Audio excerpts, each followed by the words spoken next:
Good evening, dear listeners, and a very warm welcome to you all.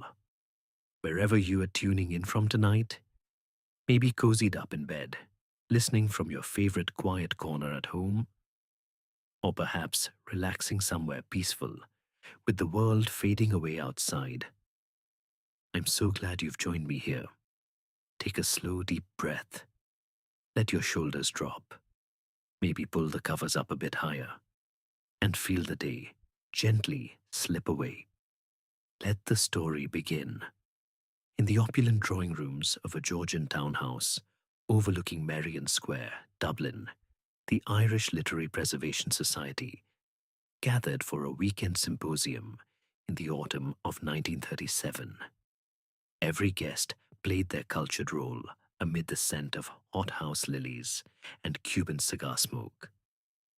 Then Dr. Eamon Connolly, renowned scholar and guardian of the fabled Dublin Manuscript, a legendary lost notebook of W.B.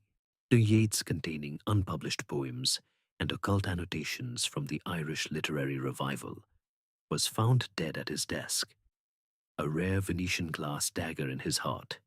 The priceless manuscript vanished. The police saw a simple burglary gone wrong, but Hercule Poirot saw a performance. Someone in this theater of literature and secrets was playing the role of innocent, the role of murderer. The curtain rises. Chapter 1. The stage is set. The townhouse on Merrion Square breathed Art Deco elegance, even in its Georgian bones. Polished mahogany banisters gleamed under soft lamplight. Velvet curtains, the color of aged burgundy, framed tall sash windows, where October rain tapped insistently, as though the weather itself wished to gain entrance to the drama unfolding within. The air inside carried layers of scent, expensive Chanel perfume lingering on silk, the rich, earthy note of Cuban cigars recently extinguished, fresh, hothouse lilies arranged in crystal vases, and the comforting undertone of lemon furniture wax that spoke of meticulous care. In the library, at the rear of the house, the central stage had already been struck by tragedy. Dr. Eamon Connolly sat, or rather slumped, behind his white partner's desk. A slender Venetian glass dagger, its hilt worked in swirling cobalt and gold, stood upright from his chest like an exclamation point in blood. The blade had found the heart with theatrical precision. Crimson had spread across the blotter, soaking through notes written in Connolly's neat, scholarly hand. Marginalia about Yeats's handwriting quirks, are references to Celtic knot, designs hidden in the manuscript's end papers, phrases such as the veil between worlds thins at Samhain. The Dublin manuscript itself, small, worn, leather-bound, whispered to contain 12 unpublished Yeats poems alongside private annotations on the occult, was gone. The safe behind the desk yawned open, empty save for a few worthless papers. The Irish Literary Preservation Society had convened for 3 days of lectures, authentication sessions, and discreet negotiations over the manuscript's future. Now the symposium had become something far more permanent. The cast had already assembled in the warm drawing room across the hall. A low fire crackled behind a pierced brass screen, sending flickers across faces that wore expressions of shock, or what passed for shock. Mrs. Fiona O'Reilly, the victim's elder sister and hostess, sat very straight in a high-backed chair upholstered in rose velvet. Her silk evening gown shimmered faintly as she moved. She pressed a crisp linen napkin to eyes that remained perfectly dry. The gesture was correct, rehearsed, almost balletic. Professor Niall Harrington, broad-shouldered and bearded, paced before the marble fireplace. His rough tweed jacket gave off the faint smell of wood smoke from the countryside walks he so often praised in lectures. His heavy footsteps thudded on parquet. each one a declaration of outrage. Miss Caitlin Devlin, the youngest present, stood near a window, clutching a champagne flute, whose contents had long since gone flat. Delicate lilies pinned to her bodice released their sweetness whenever she shifted. Her kid gloves, soft and pale, trembled ever so slightly. On Mr. Desmond Boyle, the Society's principal patron, leaned against the mantel. He held an open cigar case as though offering solace. The rich tobacco aroma drifted toward Poirot like an invitation. His sandalwood cologne undercut the smoke, expensive and assertive. Mr. Ronan Kelly, the quiet archivist employed to catalogue Connolly's collection, remained near the doorway. His hands, ink-stained despite fresh gloves, clasped and unclasped. He said nothing, merely watched. Into this frozen tableau stepped Hercule Poirot. He had travelled from London at the urgent telegram of Inspector Muldoon, an old acquaintance in the Gardaí who remembered the little Belgian success with theatrical cases. Poirot paused just inside the threshold, allowing the warmth of the room to envelop him. The grandfather clock in the hall chimed the quarter hour. The crystal pendants on the chandelier answered with a delicate tinkling. Bonsoir, he said softly, though the hour verged on midnight. Or perhaps I should say, the curtain has risen on a most interesting performance. He touched his magnificent moustache with a thoughtful forefinger, then smoothed an imaginary wrinkle from the sleeve of his impeccable evening jacket. His green eyes traveled slowly over each face. Observe, mon ami, this household already performs its roles. Grief, outrage, fear masked as composure. Regret worn like a well-cut coat. But which costume conceals the blade? Poirot advanced to a small rosewood table. 3 crystal glasses stood there. He rearranged them into perfect symmetry with small, precise gestures. The faint clink of glass on wood seemed unnaturally loud in the stillness. Mrs. O'Reilly, he began, inclining his head. You discovered the body at first light. She nodded once. I knocked. There was no answer. I entered. Her voice held the correct tremor, yet the napkin never quite touched moisture. Professor Harrington, you argued with Dr. Connolly last evening about the manuscript's disposition? The professor stopped pacing. A scholarly disagreement, nothing more. Miss Devlin, you retired early, yes. Yet your champagne glass was refilled at 11:30. Her gloved fingers tightened on the stem. I couldn't sleep. Mr. Boyle, your generosity funded this weekend, and the safe combination, only 3 people knew it. You, Dr. Connolly, and only us 2. Boyle replied smoothly. And now, only me. Mr. Kelly, you handled the manuscript most recently. You locked it away at 10:15. A nod, barely perceptible. Our Poirot drew himself up, still diminutive, yet somehow filling the room. The theatre of crime has one great truth, mes amis. Every actor eventually forgets their lines. The body betrays, the eyes flicker, the hands remember what the tongue denies. He turned toward the listeners beyond the 4th wall. You watch with Poirot, no? You see how the sister's handkerchief stays pristine, how the professor's boots leave faint ash on the rug, yet he claims he never left the house after dinner, how the poet's lilies wilt faster than grief should allow. The little grey cells stir. Order and method will prevail. He made an expressive gesture with his small hands, as though drawing an invisible curtain wider. The stage was set long before the dagger struck. The players have taken their marks. Our motives already move behind the masks. Greed wearing scholarship, love wearing admiration, fear wearing silence. His gaze swept them once more. We shall watch carefully. We shall listen for the missed cue, the stumbled word, the breath held too long. The stage was set. The actors had taken their places. Let the drama begin. Chapter 2. Enter the players. The library had been transformed overnight into an interrogation stage.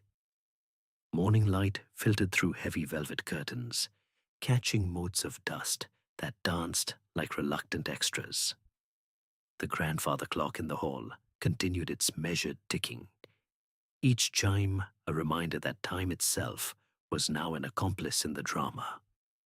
The air held yesterday's lingering scents. Strong continental coffee cooling in porcelain cups. The faint bitterness of medicine someone had taken for nerves. And the ever-present perfume of hothouse lilies wilting slowly in their crystal vase. Hercule Poirot occupied the high-backed chair behind Dr. Connolly's desk, as though he had always belonged there. He had arranged the blotter, the inkwell, and a single silver pen in perfect alignment. Order and method, he believed, were the first weapons against theatrical deception. The suspects entered one by one, summoned like actors to a read-through. Each performance began the moment the door opened. Mrs. Fiona O'Reilly was first. She glided in wearing a charcoal silk morning dress that rustled softly with every step. She seated herself opposite Poirot, crossed her ankles precisely, and folded gloved hands in her lap. "I am ready, Monsieur Poirot," she said, voice low and controlled. "Ask what you will." She recounted the discovery. Rising at 6, knocking on her brother's door, entering when no answer came, seeing the dagger, the blood, the open safe. "I screamed," she added. "Naturally." Poirot tilted his egg-shaped head. "Naturally. And yet the scream, madame, it brought no one immediately. The house is not so large." Her eyes flickered for the briefest instant. People were slow to wake. Shock, you understand. Watch this performance carefully, mon ami. The grief is immaculate, the correct pallor, the measured breathing, the clasped hands. But observe the eyes. Where are the tears? Where is the redness? This is grief played by an actress who has studied the part in mirrors. Poirot touched his magnificent moustache thoughtfully. "You were close to your brother?" "Very. He was all I had."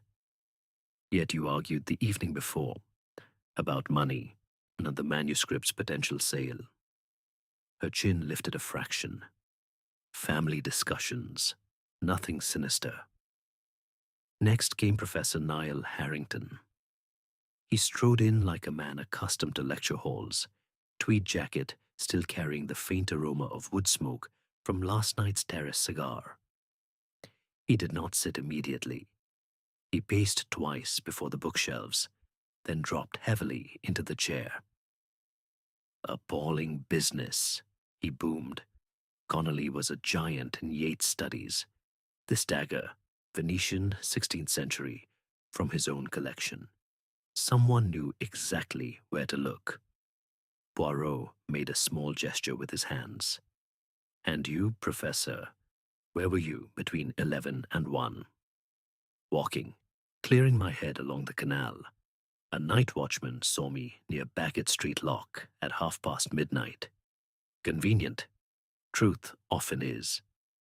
The mask slips. Did you catch it? When he mentioned the manuscript, his right hand clenched once, knuckles whitening against the tweed. A scholar's passion? Or a collector's greed rehearsed as indignation? Miss Caitlin Devlin entered next, almost soundlessly. Her pale dress caught the light. Lilies pinned at her shoulder released a fresh, sweet wave of perfume as she sat. She clutched a small lace handkerchief, but did not use it. "Dr. Connolly believed in my work," she said softly. He read my poems, encouraged me. Last night, we spoke briefly in the drawing room. I went to bed at 10:30. Yet your champagne glass was refilled at 11:40, Poirot noted, and a fresh bottle opened.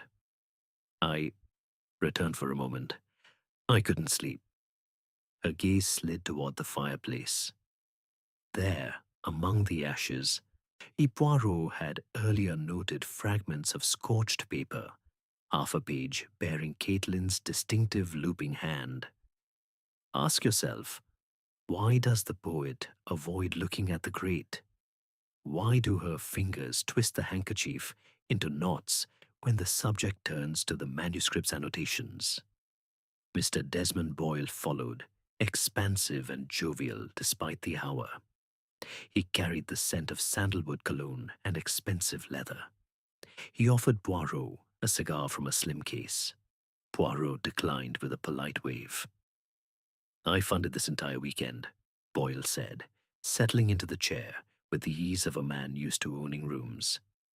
The manuscript would have been the crown jewel of our collection. I spoke to Connolly at length about its future, museum, private sale, publication, all amicable.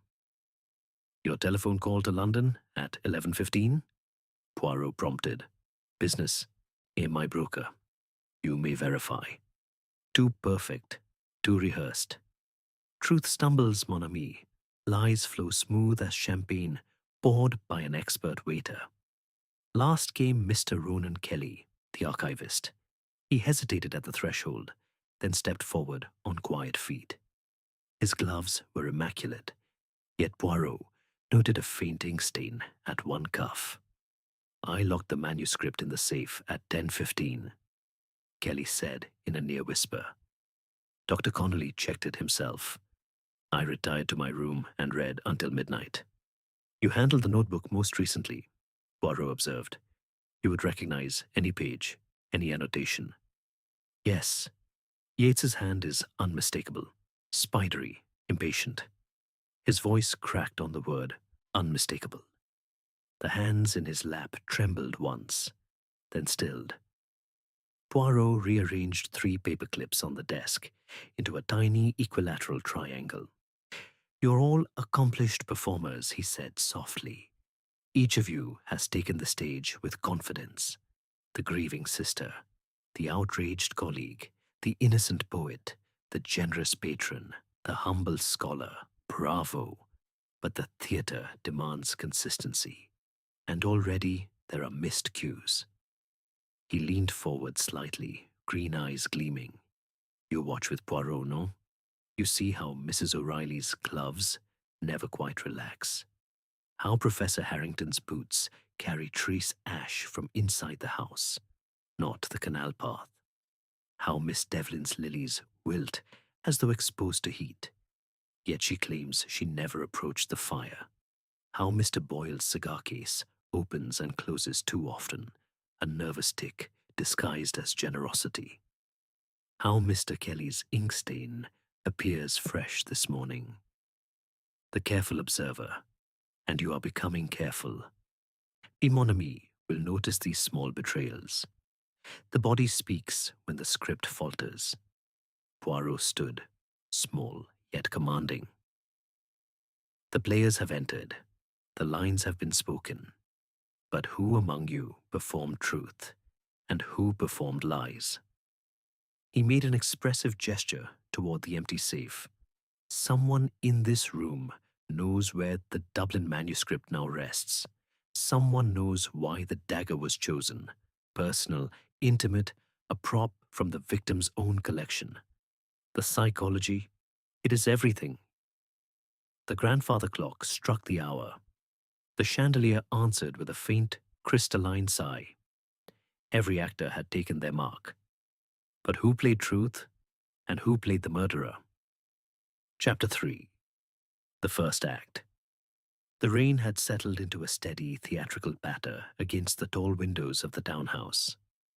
Inside the library, the fire crackled with renewed vigor, sending warmth across cold marble hearthstones and polished mahogany shelves. The scent of strong continental coffee mingled with the faint, acrid trace of yesterday's cigar smoke, and the wilting sweetness of lilies whose petals now drooped like tired actors after a long scene. Hercule Poirot stood before the open safe, small hands clasped behind his back. He had spent the morning examining fragments retrieved from the grate, half-burned scraps of paper bearing Caitlin Devlin's distinctive looping script, and, more tellingly, a corner of stationery monogrammed with Professor Niall Harrington's initials. The professor had been summoned back to the library alone. Harrington entered with deliberate strides, tweed jacket still carrying the ghost of wood smoke. He stopped short when he saw Poirot holding the charred fragment between thumb and forefinger, like a prop held up for inspection. "You recognize this, Professor?" Harrington's beard twitched. "Scrap paper. Nothing of consequence. Yet it bears your monogram.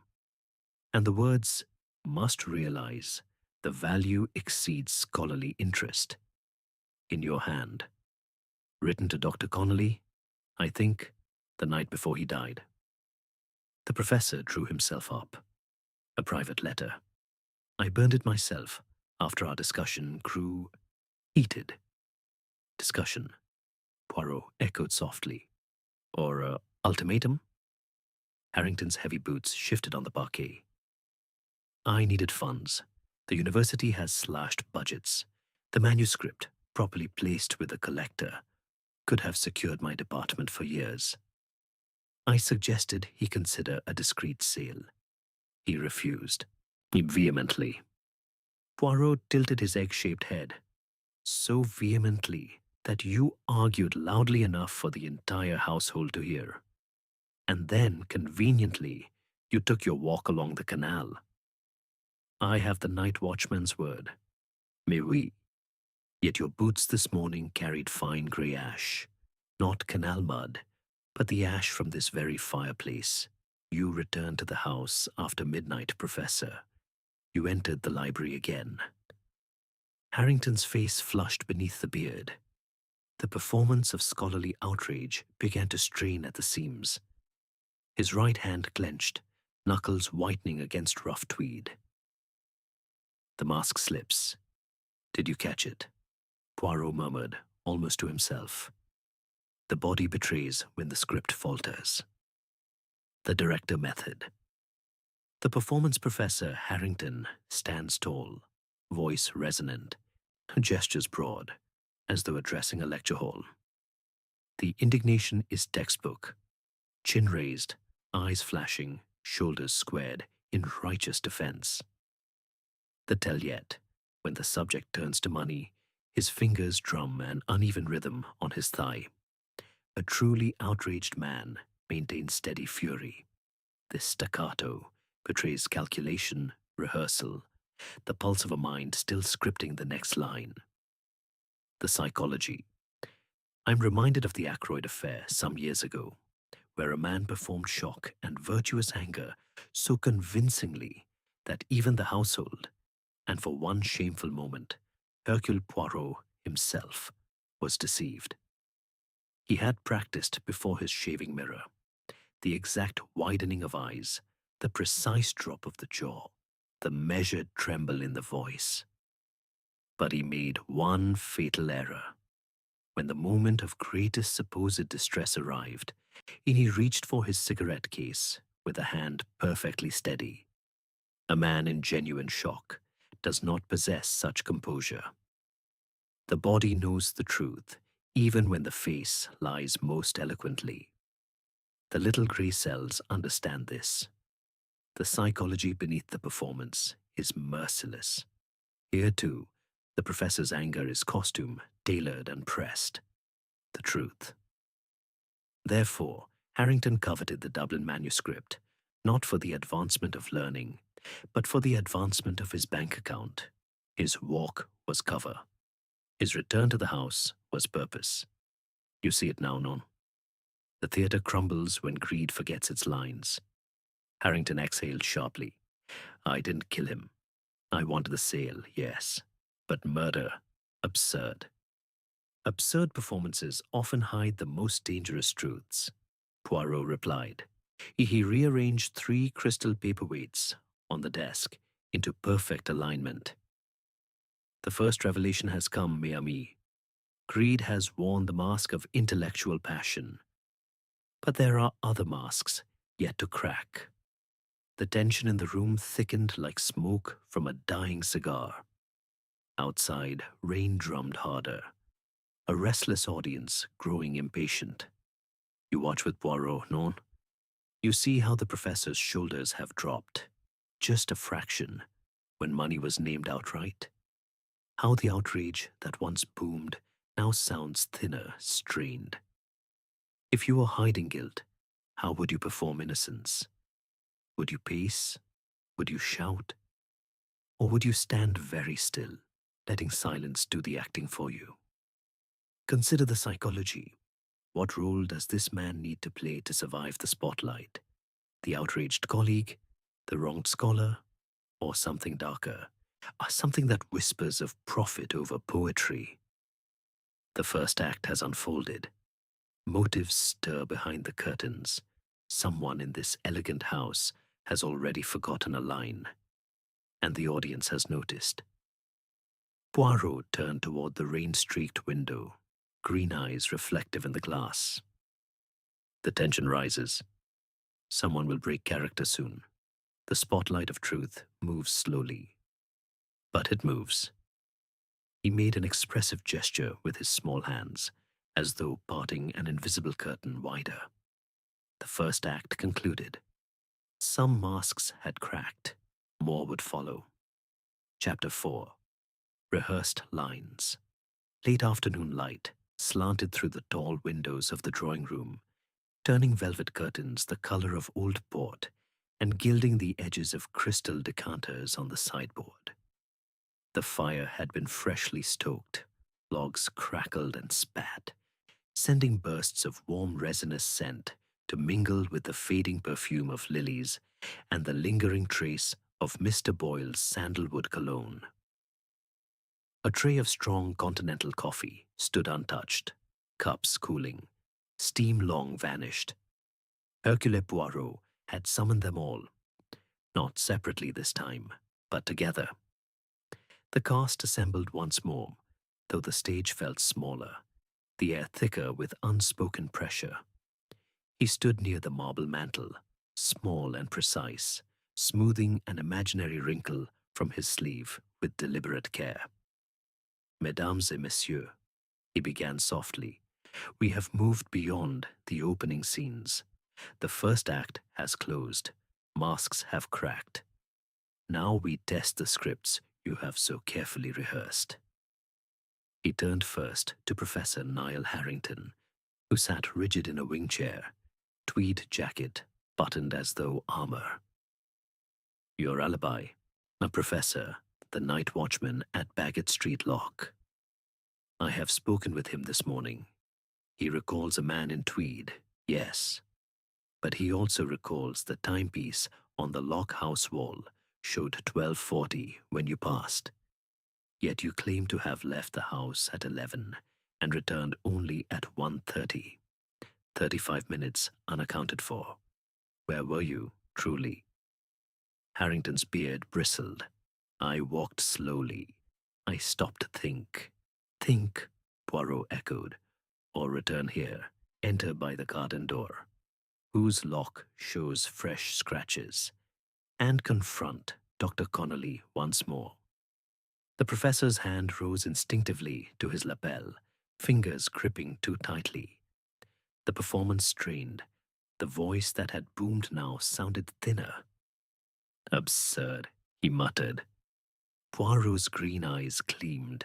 Absurd performances often collapse under quiet pressure. He moved to Miss Caitlin Devlin next.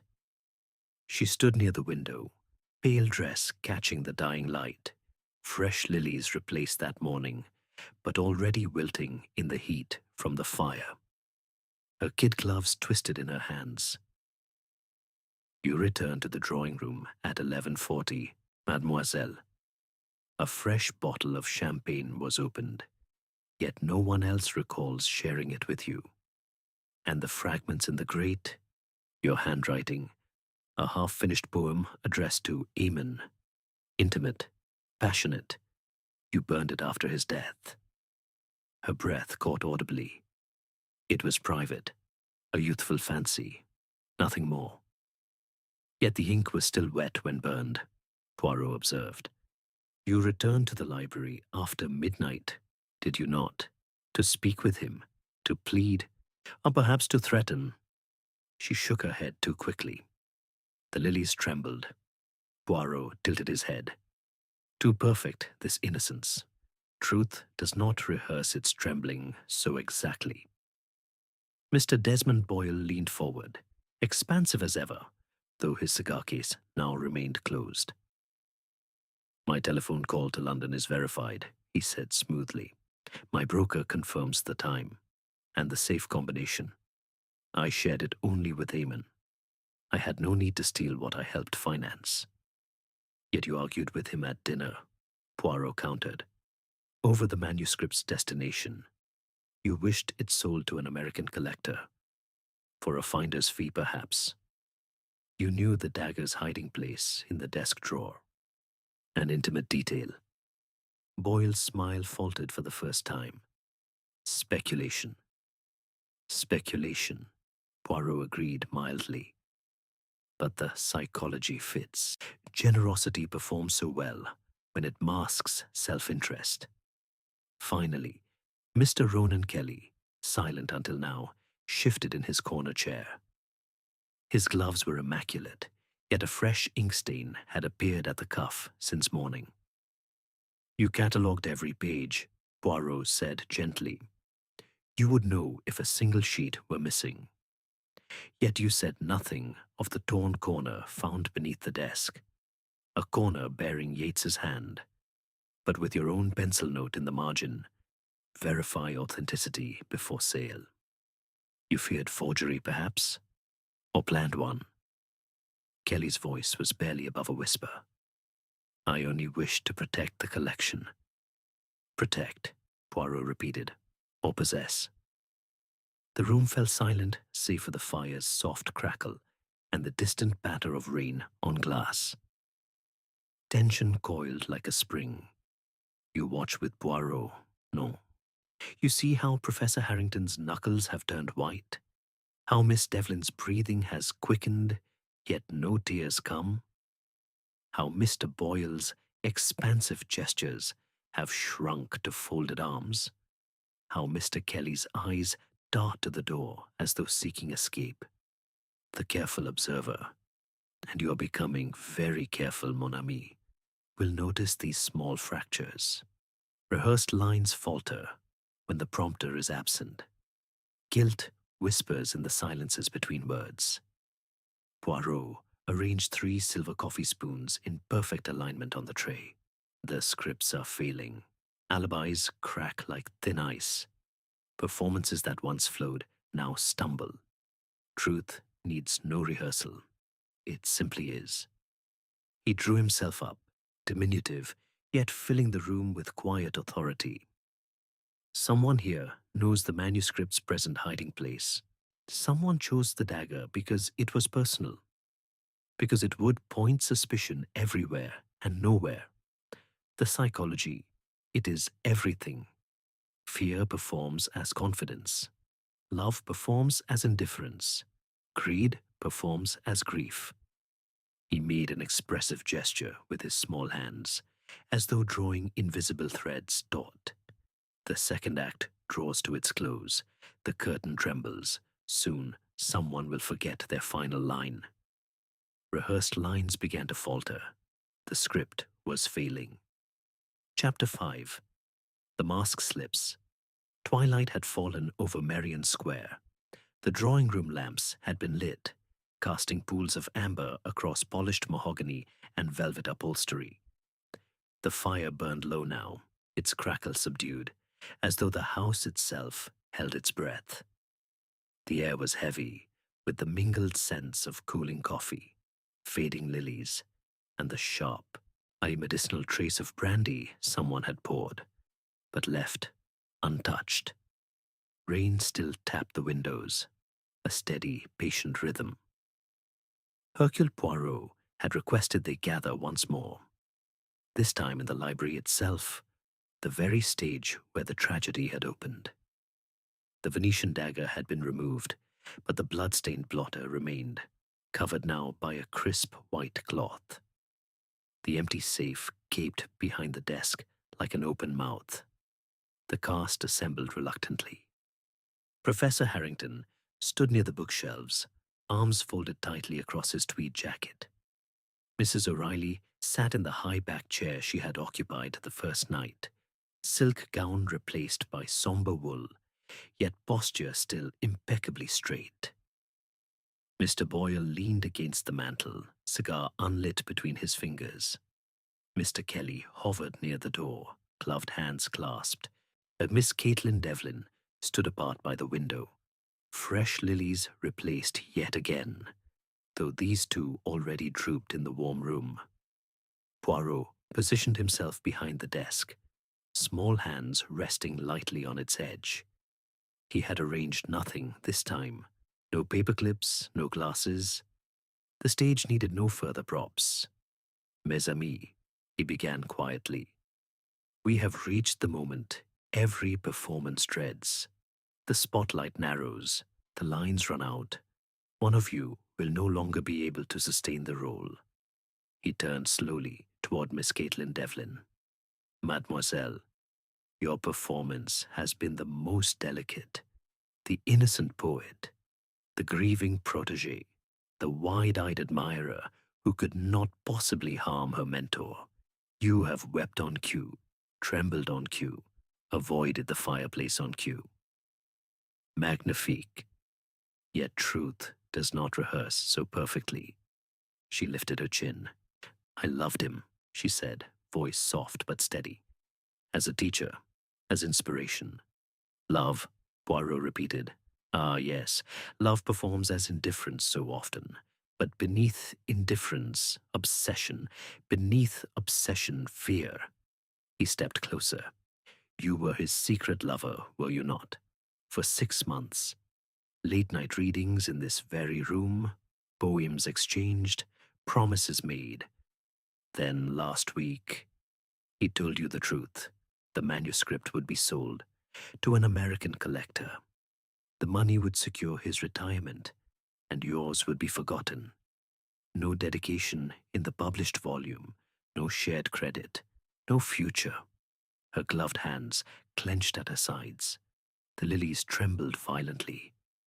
You pleaded, Poirot continued. You returned after midnight. You came through the garden door, whose lock you knew how to jimmy from childhood summers spent here with your uncle, a former guest of the house. You confronted him. He refused to change his mind.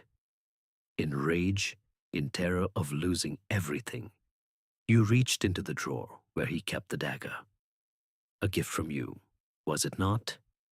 Venetian glass, bought in Venice during your one journey together. Intimate, personal, symbolic. No, she whispered, but the word cracked.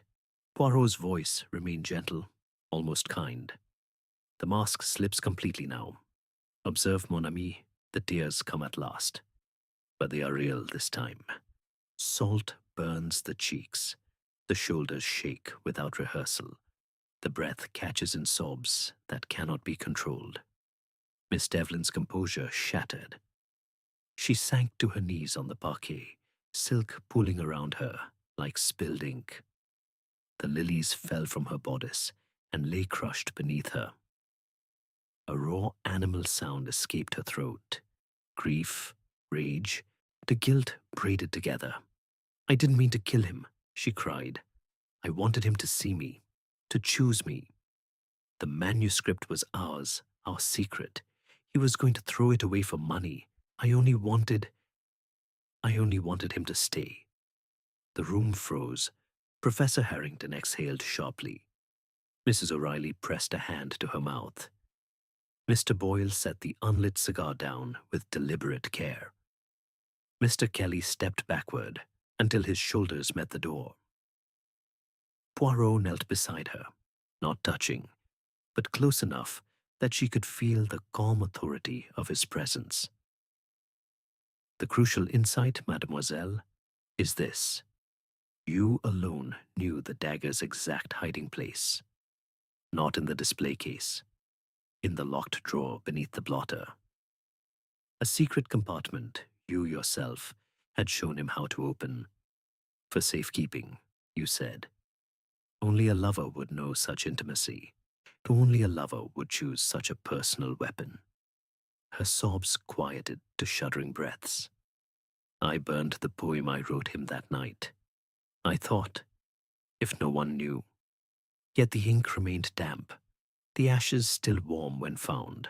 The body betrays, even in concealment. He rose slowly, green eyes sweeping the others. You watch with Poirot, no? You see how the poet's performance has ended, not in applause, but in collapse. The mask has fallen. Beneath it, the true face at last. Fear, obsession, desperate, childish love that could not bear rejection. Consider the psychology. When love performs as calm admiration, what violence waits behind the curtain? When rejection threatens identity, how far will the actor go to preserve the role? The tension that has built across 4 acts now breaks. Someone has forgotten every line. Poirot made a small, expressive gesture toward the empty safe. The manuscript, she is still hidden, but the murder is solved. The curtain trembles on this revelation. Miss Caitlin Devlin remained on her knees, face buried in her hands, the lilies crushed and forgotten at her feet. The mask had fallen. Beneath it, the true face at last. Chapter 6. Behind the curtain night had fully claimed Merrion Square.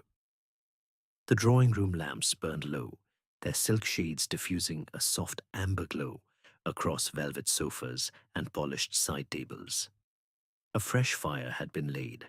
Flames licked at dry logs, sending bursts of resinous warmth and the faint, comforting smell of wood smoke to mingle with the last traces of wilting lilies and the sharp bite of spilled brandy from earlier.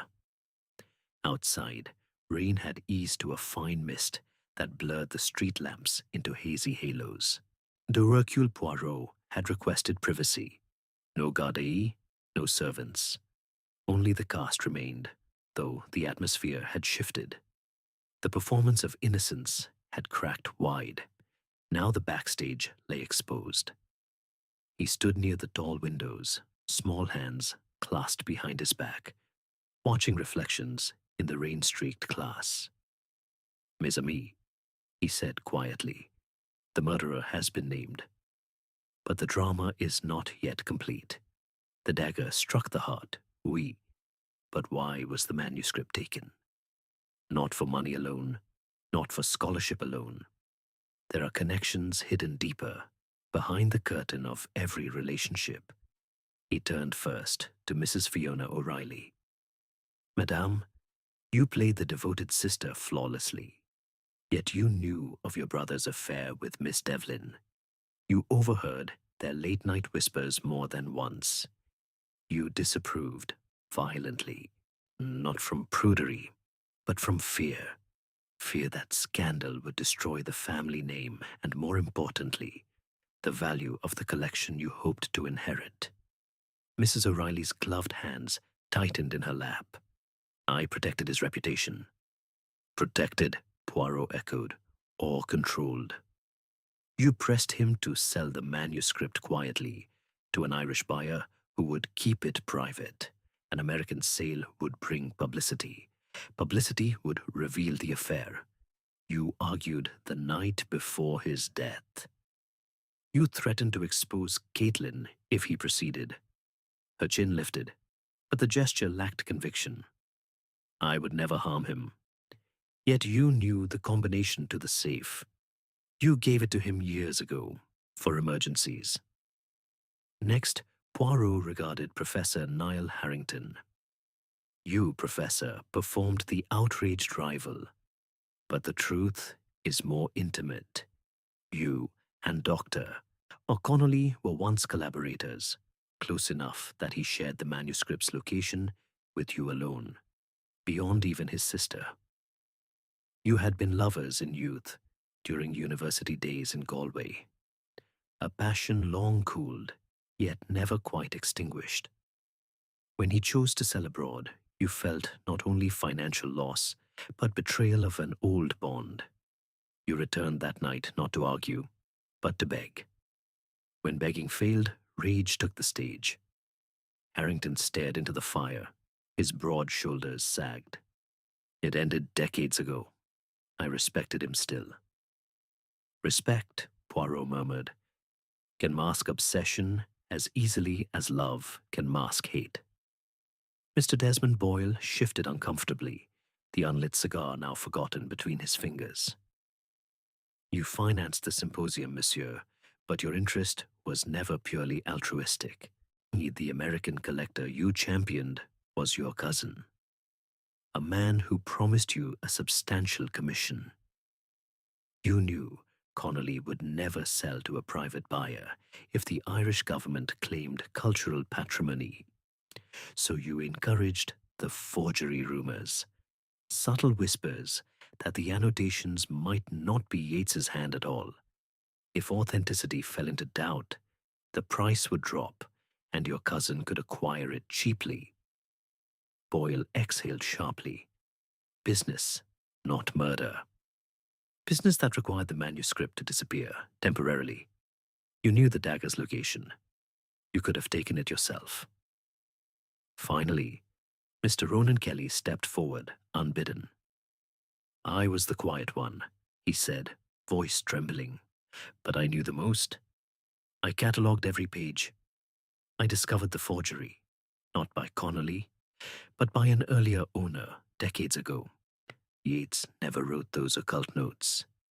They were added later, perhaps by a disciple, hoping to enhance value. I told Dr. Connolly 2 days before his death. He was devastated. He planned to burn the notebook rather than let a fraud be celebrated. I begged him not to. I offered to help authenticate a portion, keep the genuine poems safe. He refused. He said the whole thing must be destroyed. Poirot nodded slowly. And so you hid it, not to sell, to preserve. You took it after the murder, while the household reeled, and concealed it in the one place no one would look. The coal scuttle in the unused morning room, wrapped in an old dust sheet. Kelly's face crumpled. I couldn't let genius be lost, even tainted genius. Poirot made a small, expressive gesture toward the others. Behind every curtain, a secret waits. Behind every secret, our motive stirs. Creed wore the mask of patronage. Loyalty wore the mask of scholarship. Love wore the mask of indifference. Hate wore the mask of grief. Fear wore the mask of silence. The Dublin Manuscript became the prop around which all these performances revolved, yet none of you killed for it alone. Caitlin struck in passion. The rest watched, waited, hoped the curtain would fall in their favor. Humans construct elaborate backstories for the roles they play. We hide affairs behind family devotion, old passions behind professional rivalry, self-interest behind generosity, preservation behind humility. The elegant townhouse became a theater where every relationship had its hidden act drop. Connections forged in youth, broken in ambition, rekindled in desperation. Motives do not stand alone. They intertwine like threads in a tapestry, each pulling on the others until the whole design is revealed. I recall the case of the Lethbridge diamonds, 1931. A collector performed reverence for his late wife's jewels while secretly planning to sell them to cover debts. He quoted her favorite poets at every dinner, eyes misty, voice breaking on cue. Yet his hands lingered too possessively on the cases. His smiles never reached the eyes when money was discussed. The performance was flawless until the moment he reached for the safe key with fingers steady as stone. True grief trembles, calculated grief does not. The body betrays the actor every time. In this house, too, hidden motives moved like stage hands in the dark. Love turned possessive, loyalty turned possessive, fear turned deadly. We wear masks because naked truth is too vulnerable, too costly in a world that demands roles. And yet masks exhaust. Guilt presses from within, urging the curtain to part. Eventually, every actor steps into the spotlight unprepared. Theatrical wisdom for you, mon ami. Look behind the curtain, not for the prop, but for the strings. Who pulls? Who is pulled? When the secret is exposed, the motive is laid bare, and the drama changes forever. Behind every curtain, a secret. Behind every secret, a motive. Chapter 7. The Final Act. The library had become the grandest stage yet. Every lamp was lit. Golden light spilled across mahogany shelves, velvet curtains, and the marble hearth where fresh logs now blazed. The scent of wood smoke curled upward, mingling with the faint bitterness of cooling coffee and the last sweet exhale of dying lilies. The grandfather clock in the hall struck 9 solemn notes. Each chime seemed to tighten the air itself. Hercule Poirot had summoned them one final time. No more private interviews. The entire cast assembled in a semicircle before the desk, chairs drawn into precise positions as though for the curtain call of a tragedy.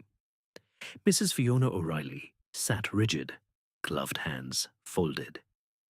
Professor Niall Harrington stood with arms crossed, tweed jacket creased from hours of tension.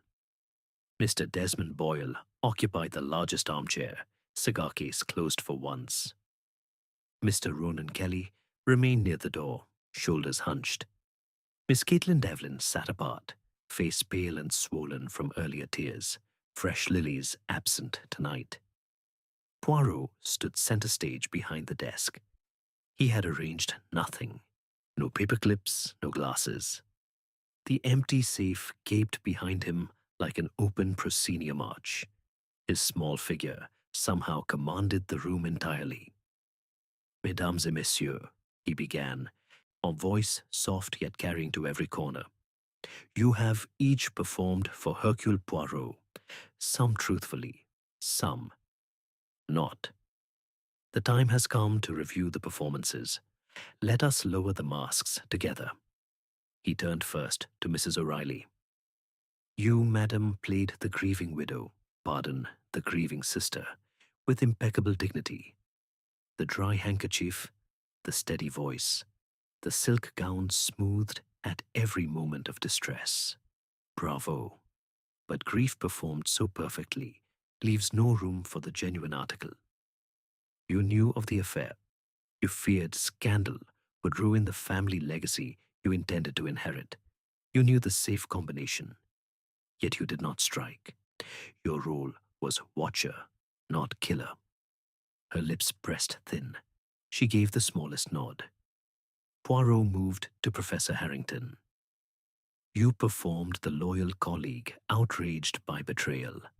The booming voice, on the pacing, the scholarly indignation. Yet loyalty does not burn private letters in haste, nor does it carry fireplace ash on boots after claiming a canal walk. You loved him once. You coveted the manuscript for profit and for memory. You returned that night, but you found him already dying. You left again. Your performance of innocence was convincing, but not complete. Harrington exhaled heavily, beard trembling. I could not save him. Next, Mr. Boyle, the generous patron, the expansive gestures, the open cigar case, the sandalwood cologne of wealth. You financed the weekend, yes, but for commission, not culture. You whispered forgery rumors to lower value. You knew the dagger's hiding place. Yet murder is too messy for business. You waited in the wings, hoping the curtain would fall in your favor, and it did not. Boyle's smile had vanished entirely. Mr. Kelly, the humble archivist, the quiet voice, the ink-stained cuffs hidden by fresh gloves. You performed devotion to scholarship. You discovered the annotations were false. You begged Dr. Connolly not to destroy the notebook. When he refused, you took it after the murder to preserve, not to sell. A noble theft, perhaps, but theft nonetheless. Kelly bowed his head.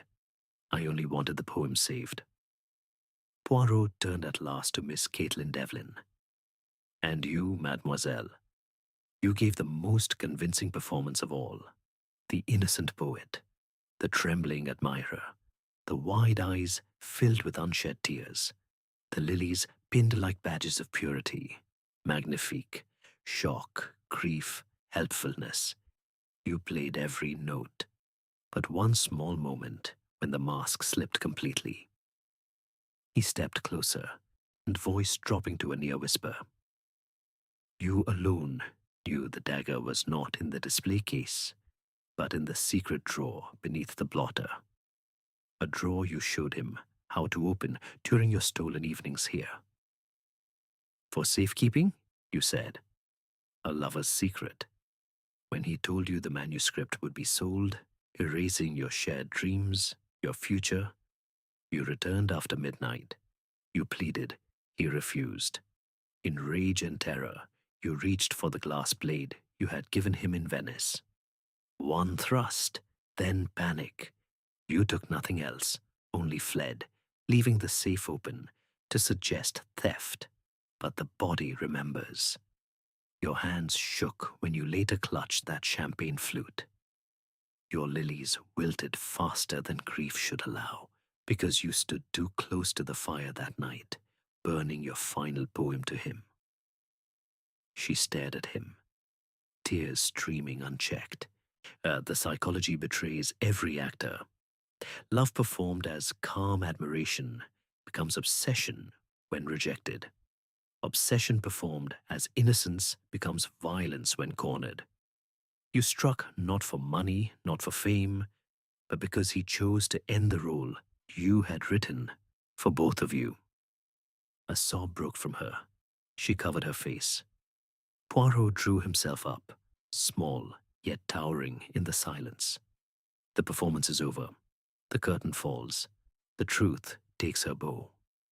He made an expressive gesture with his small hands, as though drawing the heavy velvet drapes closed. You watch with Poirot, no? You see how every mask has been lifted, how the sister's control cracks into quiet shame, how the professor's outrage melts into regret, how the patron's confidence shrinks to silence, how the archivist's humility reveals desperate preservation, and on how the poet's innocence shatters into raw human pain. The spotlight of truth has shone. On her it fell. The final act concluded. Only truth survived the curtain call. Chapter 8. Curtain Call. The library lamps had been dimmed to half their former brightness.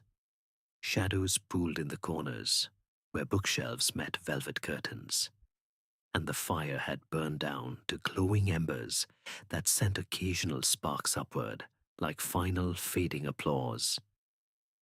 The air felt cooler now, the resinous warmth of wood smoke, giving way to the faint chill that seeped through tall windows. Rain had stopped entirely. Only the distant drip from eaves marked the passing of the storm. The Gardaí had arrived at last, 2 uniformed officers and Inspector Muldoon, who stood respectfully near the doorway, notebook open, but pen still. But Miss Caitlin Devlin remained seated in the same chair where her mask had fallen. Handcuffs had not yet been applied. There was no need for such crudity in this final scene. She sat with head bowed, white-gloved hands limp in her lap, face streaked and pale beneath the soft lamplight. Hercule Poirot moved quietly among them, small steps deliberate on the parquet. He paused beside each in turn, offering no further accusation, only the gentle weight of conclusion. Mrs. Fiona O'Reilly rose first. Her silk gown had been replaced hours ago by a plain wool traveling coat, yet she carried herself with the same precise dignity.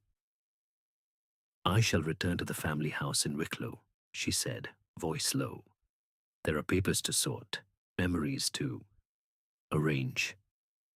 Her eyes met Poirot's for a moment, dry still, yet something softer flickered there.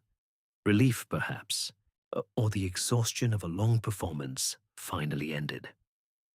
She nodded once, a small bow of acknowledgement, then walked past the officers without haste. The front door closed behind her with a soft, final click. Professor Niall Harrington lingered longest by the fireplace. He touched the mantel where his own letters had once burned, fingers tracing the cool marble as though seeking some last trace of warmth. "I shall resign from the university," he told Poirot quietly. "There are too many ghosts in the lecture halls now." His broad shoulders, once squared in indignation, now curved inward. He looked older by a decade in the firelight. When he left, his heavy boots echoed down the hall like retreating footsteps in an empty theatre after the house lights rise. Mr. Desmond Boyle stood abruptly, smoothing the lapels of his tailored jacket. "Now my broker will be disappointed," he said with forced lightness. "No commission, no manuscript, only headlines." Yet the expansive gestures were gone. His hands remained at his sides. He offered Poirot a final cigar, declined with a polite wave, then strode toward the door. His sandalwood cologne lingered a moment after he passed, expensive and assertive to the last. Mr. Ronan Kelly approached Poirot last, hesitating like an understudy, unsure of his cue. "The manuscript," he whispered. "It is still in the coal scuttle. The genuine poems. I marked the pages."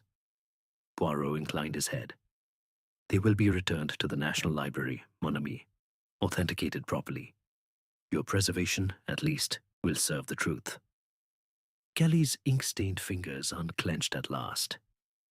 He left without another word, shoulders straighter than they had been in days. In only Miss Caitlin Devlin remained under the spotlight. Inspector Muldoon stepped forward now, gentle but firm. "Miss Devlin, if you would accompany us." She rose slowly. No resistance, no final dramatic flourish. She looked at Poirot once, eyes red-rimmed, yet clearer than they had been since the murder. "I thought love was poetry," she said softly. "I was wrong." Then she allowed the officers to lead her away. The handcuffs clicked shut in the hall. The sound was small, almost lost amid the ticking of the grandfather clock. Poirot stood alone in the center of the library for a long moment. He touched his magnificent moustache thoughtfully, then smoothed an imaginary wrinkle from his sleeve. The room felt larger without its cast, emptier, yet somehow peaceful. The safe remained open, a dark mouth now harmless, and the blood-stained blotter had been covered with fresh linen. No trace of violence lingered save in memory.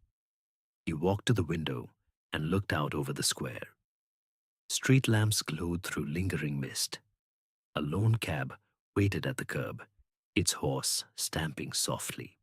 Justice, he reflected, arrives not with fanfare, but with quiet footsteps. No applause follows, only the slow closing of one chapter, the turning of a page. You watch with Poirot. Non. You see how each actor leaves the stage stripped of costume. The sister sheds control for solitude. The professor trades bluster for regret. The patron loses his bravado to ordinary disappointment. The archivist finds absolution in truth, and the murderer, once so carefully rehearsed, walks into the night without script or mask. The theater of crime has emptied, the lights dim, while the velvet curtains hang still. No applause for this performance, only justice. Chapter 9. After the show. 2 weeks had passed since the final curtain fell on Merrion Square. The townhouse stood quiet now, its tall windows shuttered against the early winter wind that swept across Dublin. Inside, the drawing room had been restored to order, velvet curtains drawn back to admit pale November light. The marble hearth swept clean of ash. The crystal decanters returned to their places on the sideboard. The scent of lilies had long vanished, replaced by the crisp smell of fresh wax polish and the faint, comforting aroma of strong tea brewing in the kitchen below. Hercule Poirot had remained in Dublin a few days longer than planned, at the invitation of Inspector Muldoon, he who wished to tie up every loose thread with characteristic Belgian precision. Now, on this grey afternoon, he sat alone in the library, once the central stage of tragedy, reviewing the quiet aftermath of the drama. The National Library of Ireland had taken possession of the Dublin Manuscript. Experts confirmed what Ronan Kelly had suspected. The core poems were genuine Yeats, spidery and urgent in the master's hand, but the occult annotations were later additions skillfully forged in the 1920s by an obscure disciple hoping to inflate value. The genuine verses, 12 fragile luminous pieces on love, loss, and the thinning veil between worlds, would be published in a modest scholarly edition, with no mention of scandal. Kelly himself had been quietly appointed to assist in the cataloguing. His act of preservation, though born in secrecy, he had earned him a second chance. He wrote Poirot a brief, grateful note. "The poems live. That is enough." Mrs. Fiona O'Reilly had retreated to the family estate in Wicklow. She sold the townhouse, Too Many Echoes, and used the proceeds to establish a small trust for the preservation of lesser-known Irish manuscripts. No longer the grieving sister performing control, she had become a woman choosing solitude over society. Poirot had received a single letter from her, formal thanks, no sentiment. Yet the handwriting trembled slightly on the signature, a small human crack in the once impeccable facade. Professor Niall Harrington had indeed resigned his university post. He moved to a modest cottage near Galway, where he and Connolly had first met decades earlier. There he began a private memoir, not for publication, but for himself, entitled The Cost of Masks. He no longer lectured on Yeats. Instead, he walked the cliffs, letting wind and sea strip away the last remnants of scholarly bluster. A mutual acquaintance reported that Harrington had taken up painting, rough seascapes in oils, none of which he showed to anyone. Mr. Desmond Boyle returned to his comfortable life in Ballsbridge, though the headlines had cost him a measure of social capital. The American cousin withdrew his interest in the manuscript. No commission materialized. Boyle continued to patronize the arts, but more cautiously now. Smaller checks, fewer grand gestures. His expansive performances had narrowed. He spoke less at dinners, listened more. The sandalwood cologne remained, but the cigar case stayed closed far more often. Miss Caitlin Devlin awaited trial in Mountjoy Prison. The charge was murder, yet the prosecution, mindful of her youth, her genuine anguish, and the passionate impulse behind the act, prepared to argue diminished responsibility. She had refused visitors at first, then accepted letters from a former tutor who urged her to write again. In the quiet of her cell, she had begun a sequence of poems, not about love this time, but about regret, about the moment when obsession turns the pen into a blade. Whether they would ever see print remained uncertain. But the words came, halting and raw, the first honest lines she had written in years. Poirot rose from the chair behind the desk, the same chair where Connolly had died, and walked to the window. The square below lay peaceful under a thin veil of mist. A few pedestrians hurried past with umbrellas. A horse-drawn cart clopped along the curb, and the theatre had emptied. The actors had dispersed to new roles, new stages, carrying the lessons of this one in silence. You watch with Poirot, no? You see how tragedy reshapes without fanfare. The sister finds purpose in quiet legacy. The professor trades pride for reflection. The patron learns the limits of performance. The archivist redeems himself through truth. And the murderer, once so rehearsed in innocence, begins, slowly, to confront the unscripted self. The masks are gone. What remains is ordinary, flawed, human. Some will heal. Some will carry scars. All have been changed by the spotlight that once burned too brightly. The house stood empty now, save for the ticking grandfather clock and the soft creak of settling floorboards. Poirot adjusted his coat, touched his magnificent moustache one final time, and stepped into the hall. On the front door closed behind him with the same soft click that had marked each departure. The theatre emptied. The lessons lingered. Chapter 10. Poirot reviews the performance. The Orient Express hummed softly through the French countryside, its rhythm a gentle lullaby after the sharp drama of Dublin. Hercule Poirot occupied his favorite compartment, first class, of course, where polished mahogany panels gleamed under the soft glow of the reading lamp. A small silver pot of tisane steamed on the folding table. The herbal scent rose clean and comforting, cutting through the faint trace of leather upholstery and distant cigar smoke drifting from the corridor. Outside the window, twilight fields slipped past, blurred by speed and mist. Inside, order reigned, his valise neatly stowed, his button shoes aligned beside the seat, 3 sugar cubes arranged symmetrically on the saucer. He opened a slim notebook, not the Dublin Manuscript, but his own private record, and began to write in his meticulous hand. The case had ended weeks ago, yet the little grey cells still turned it over, polishing every facet like a jeweler with a rare stone. News had reached him gradually, in letters and discreet telegrams. Miss Caitlin Devlin's trial concluded quietly. Guilty of manslaughter, sentence commuted by mitigating circumstances to 5 years. She had begun writing in prison, poems of regret and self-reckoning, some already smuggled out and praised in small literary circles. Whether redemption would follow remained uncertain, but the words were honest at last. Mrs. Fiona O'Reilly had transformed the Wicklow estate into a modest archive for forgotten Irish women writers. No grand gestures, only steady, silent work.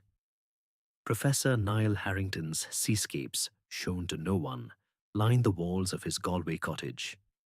He walked the cliffs daily, letting salt wind scour away old pride. Mr. Desmond Boyle attended fewer galas, wrote smaller checks. His performances had quieted into something almost human. Ronan Kelly catalogued the genuine Yeats poems with reverence. The forged annotations were quietly excised from record. The manuscript, cleansed of deception, lived on in the National Library, a fragile bridge between genius and truth. Poirot set down his pen and leaned back, touching his magnificent moustache thoughtfully. Why do people perform rather than reveal truth? Because naked truth is dangerous. Society scripts our parts: the dutiful sister, the passionate protege, the generous patron, the humble scholar. Yet we wear masks to survive judgment, to secure love, position, safety. Yet masks are heavy. They chafe. Guilt presses from beneath, like a prompter hissing forgotten lines. In the Dublin case, every actor felt that pressure. Caitlin's love twisted into obsession because rejection threatened her entire identity. Fiona's control masked fear of losing legacy. Harrington's outrage hid an old wound reopened. Boyle's generosity concealed greed.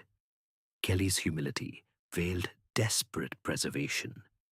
Each performance was rehearsed nightly in the mind's mirror, yet the body, that honest traitor, always betrayed them. I'm reminded of the Renfrew Diamonds affair, 1929. A young heiress performed devoted daughterhood while plotting to steal her mother's jewels. She wept on cue at every mention of illness, quoted scripture flawlessly. He held her mother's hand with perfect tenderness. The household believed her innocence utterly, until the moment she reached for the safe key. Her fingers were steady as marble. Genuine grief trembles, calculated grief does not. The little grey cells noted the discrepancy. Here too, in Dublin, Caitlin's tears arrived too late, salted and real, only after the mask shattered. Harrington's boots carried ash he denied. Boyle's cigar case opened and closed like a nervous tick. Every tell was small, yet merciless. The psychology of revelation fascinates me most. Why does truth triumph over performance? Because performance requires energy, constant vigilance, endless rehearsal. Truth requires none. It simply exists, patient behind the curtain. When the spotlight narrows, when pressure mounts, the actor exhausts his script, and the body forgets its role. Hands tremble, eyes dart, breath catches. Guilt whispers louder than any director. In time, always in time, the curtain parts of its own accord. Humans are born actors, trained by family, school, society. We learn early which masks earn approval: confidence over doubt, kindness over envy, loyalty over resentment. Yet no mask fits perfectly forever. Cracks appear. The Dublin Manuscript became the prop that forced every crack wide. A notebook of poems and forgeries mirrored their own deceptions, beautiful surface, flawed beneath. When Connolly chose destruction over deception, he forced the cast to confront their own falsity. One could not bear it. The others watched, waited, hoped to escape the final act. But no one escapes entirely. The theatre of life offers no understudies. And we play our parts until the curtain falls. Then we must face the empty house, the silent seats, ourselves without costume. Poirot sipped his tisane, the warmth spreading through him like quiet satisfaction. The lessons of Merrion Square linger. Masks protect, yet imprison. Performance exhausts, yet truth liberates. Guilt betrays every actor eventually. And the spotlight of scrutiny, whether from a detective, a conscience, or time itself, will always find the crack. He closed the notebook, arranged the sugar cubes once more into perfect symmetry, and gazed out at the passing night. Until the next theatre of crime, mes amis, Poirot will be watching.